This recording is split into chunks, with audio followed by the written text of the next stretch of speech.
News आहे। कुख्यात गुंड गजानन मारणे टोळीचा कोथरूडमध्ये धुमाकूळ पाहायला मिळतोय। पुण्यामध्ये हा धुमाकूळ पाहायला मिळतोय। गजा मारणे टोळीचा हा धुमाकूळ सुरू असल्याची माहिती आहे। तर केंद्रीय मंत्री मुरलीधर मोहोळ यांच्या ऑफिसमध्ये सोशल मीडियाचे काम करणाऱ्याला या मारणे टोळीनं बेदम मारहाण केल्याचंही कळत आहे। या मारहाणीमध्ये एकाच्या नाकावर गंभीर जखम झाली आहे, तर हॉर्न वाजवत गाड्यांचा ताफा घेऊन जाताना वाद झाल्याची माहिती आहे। केंद्रीय मंत्र्यांनी व्हिडिओ कॉलवर जखमीची चौकशी केली आहे। सर्व आरोपी नुकतेच जामिनावर बाहेर आलेले आहेत, तर या प्रकरणी तिघांना अटक करण्यात आली आहे। आणि गजा मारणेचा भाऊ, त्याचा जो भाचा आहे, तो मात्र फरार असल्याची माहिती सुद्धा समोर येते। त्यामुळे आता या टोळीचा बंदोबस्त कसा केला जातो तेही बघावं लागेल।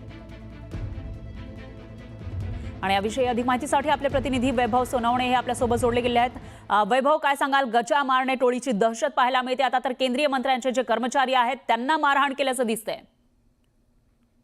कोथरूडच्या कार्यालयामध्ये केंद्रीय राज्यमंत्री मुरलीधर मोहोळ यांच्या कार्यालयामध्ये कामाला असलेली ही व्यक्ती आहे देवेंद्र नावाची। शिवजयंतीच्या दिवशी गजा मारण्याच्या संबंधित असलेली शिवजयंतीची मिरवणूक जी आहे ती रस्त्यावरून जात असताना आमच्या मिरवणुकीच्या समोरून गाडी का नेली, धक्का का दिला अशी विचारणा करत या मिरवणुकीत सहभागी असलेल्या 2-3 मुलांनी या देवेंद्र यांना मारहाण केली आहे। आणि ही मारहाण इतकी जबरदस्त केली आहे, बेल्टनं मारहाण करण्यात आली, खाली पाडून त्यांच्या नाकाला आणि खांद्याला गंभीर इजा झाली।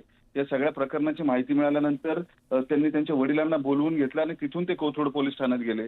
मात्र तिथेही तक्रार दाखल करायला त्यांना दिवसभर बसवून ठेवण्यात आलेलं होतं। अखेर मुरलीधर मोहोळ यांना हा सगळा प्रकार कळाल्यानंतर त्यांनी या प्रकरणात हालचाली केल्यावरती गुन्हा दाखल झालाय। 3 जणांना पोलिसांनी ताब्यात घेतलंय। मात्र अजूनही मुख्य आरोपी जो गजा मारण्याचा भाचा आहे, चुलत भाचा आहे असं सांगितलं जातंय, तो अजून पोलिसांना मिळालेला नाही।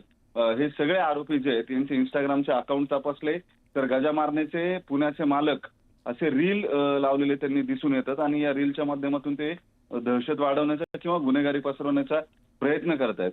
त्यामुळे पुण्याचे खरे मालक कोण आहेत, गजा मारणे की पुणे पोलीस आहेत, असा प्रश्न या निमित्तानं उपस्थित झालाय। त्याला पुण्याचे पोलीस आयुक्त जे खरं स्वतःला किंवा त्यांच्या आसपासचे लोक त्यांना खमके अधिकारी म्हणतात, ते खरंच त्यांचा खमकेपणा दाखवणार आहेत का असा प्रश्न आहे। निश्चितच वैभव, याच्यावरून आता या मारणे टोळीची किती दहशत आहे आणि त्याला चाप कसा बसवणार असा सवाल उपस्थित होतोय।